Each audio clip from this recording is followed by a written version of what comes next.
O nome dessa conferência, né? Empoderadas. Você tem ouvido tanto falar nessa palavra, né? Empoderamento, empoderadas. E eu queria conversar um pouco com você sobre isso, à luz da bendita palavra de Deus. A palavra de Deus é a palavra de Deus. Gente, nós estamos vivendo dias que muita coisa está aparecendo, muita conversa atravessada está aparecendo. E nunca se houve um ataque tão frontal assim às Escrituras, como nós temos ouvido nos últimos tempos, né? Nós não estamos falando aqui de pessoa alguma, nós estamos falando de uma ideia maligna por trás de homens e mulheres que temem a Deus, que amam a Deus, mas que em algum momento, né, entram por um caminho equivocado de questionar as Escrituras.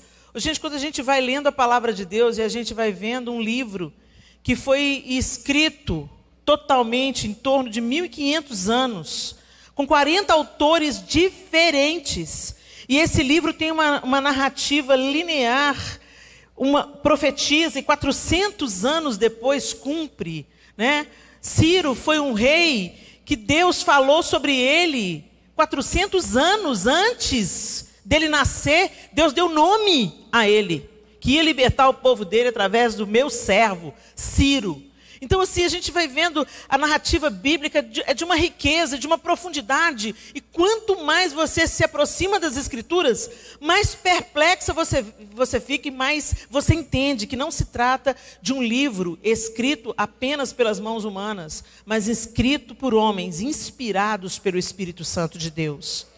Gente, se a gente começar a questionar as Escrituras, nós perdemos completamente o farol. Um barco não colide contra as rochas porque ele enxerga o farol.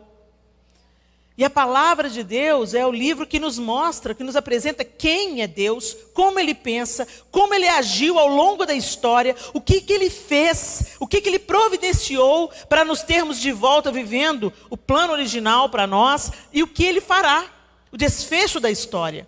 E quando isso é maculado, nós perdemos a esperança. Porque qual que é a nossa esperança? Qual que é a esperança cristã? A esperança cristã é que Jesus vai voltar. E que os mortos ressuscitarão em Cristo. E que o Senhor vai reinar, que a Nova Jerusalém, nós vamos estar com Cristo, mas depois a Nova Jerusalém desce do céu e se estabelece na terra. E o governo que vai estabelecer a justiça plena, não vem nem da direita nem da esquerda, vem do eterno. Só Ele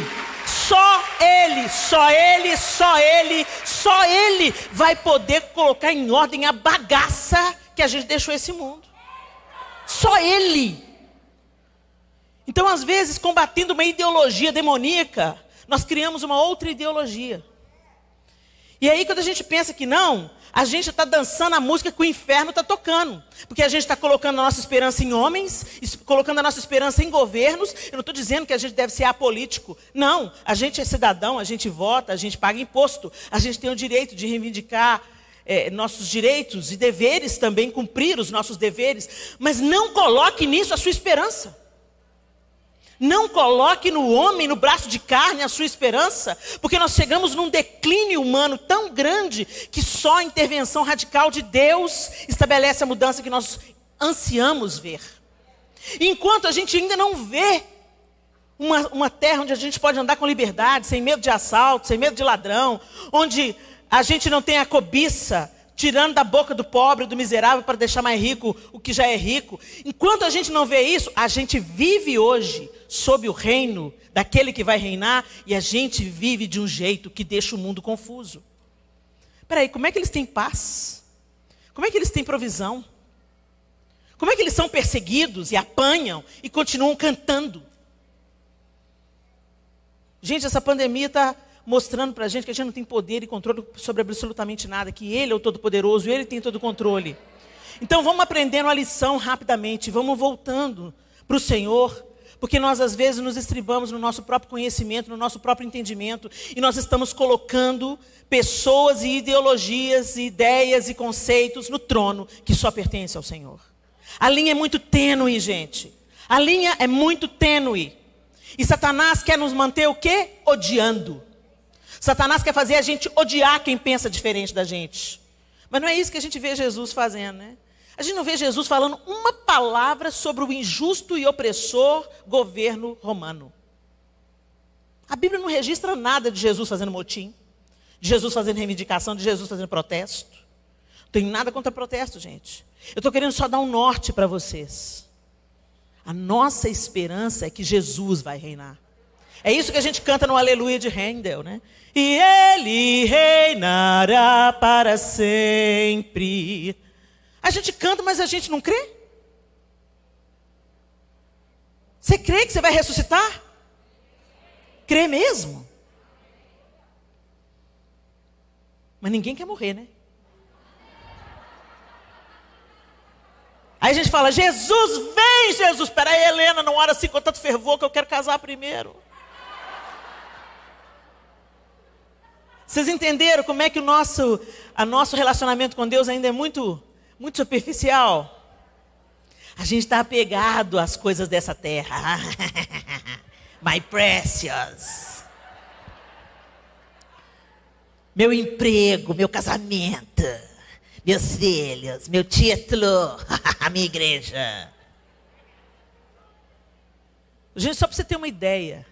O que nos aguarda é tão sublime, tão sublime, tão sublime, que nem olhos viram, nem ouvidos ouviram, nem jamais penetrou no coração humano. Sabe por que a gente não vai ter mais casamento? Porque o casamento hoje, o nosso casamento hoje, o plano de Deus é que o casamento humano, terreno hoje, ele seja um paliativo, ele seja uma sombra do casamento que está para acontecer.